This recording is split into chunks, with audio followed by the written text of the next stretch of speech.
Well, there's both tangible and intangible benefits. The intangible ones might just be to do with staff members feeling that we are belonging to an organisation that does care about the environment, and I think it's a really core value that a lot of us are really interested in. As far as tangible benefits, I think there's a lot of tangible benefits in terms of costs of running the organisation. For example, our recycling, if we improve our recycling practices, our costs of disposing of waste go down substantially, and as well with energy efficiency practices, if we look at incorporating energy efficient equipment and engage people in behaviour change to do with not wasting so much energy, there's real cost savings over the long term. I don't really think we would have received the Jobs Fund stimulus money back in 2009 if we were just going to build a shed. But the fact that we were going to build a sustainable house and an education centre, and we were offering that to the community to encourage people to start thinking about things like climate change and sustainability practices, I think that's why we got the funding. Budgetary constraints have been my biggest issue.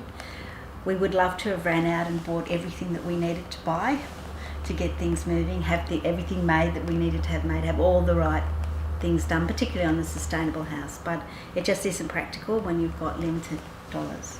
Other main challenges, I think, are entrenched behaviours. The people that have, maybe there's evidence of people not recycling at home, so they don't recycle here. It's just an automatic behaviour, and it's very difficult to go into those things. Plastic bag use on site.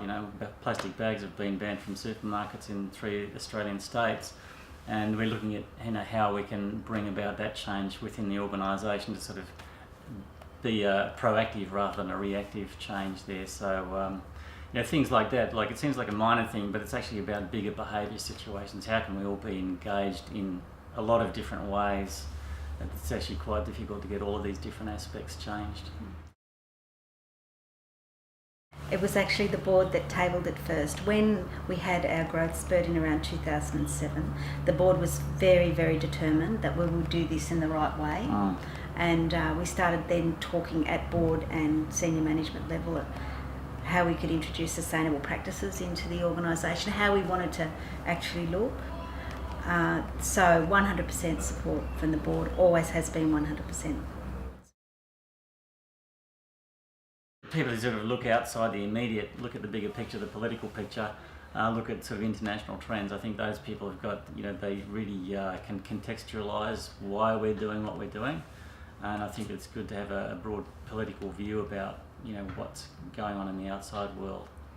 Why are we doing this? How many planets have we got to draw resources from? Those sort of issues, I think that's really important. We can understand there's some major challenges going on out there, but it's about having a positive outlook to actually make change happen, to sort of have a personal inner drive, I think. And I think that's what's really visible about the proactive players. None of us had any skills when we started, but once we started to talk about it, and once it started to be on the agenda, and once we started to see that we had a federal government that was, moving in the direction of sustainability, a number of my staff undertook certificate and diploma courses in sustainability.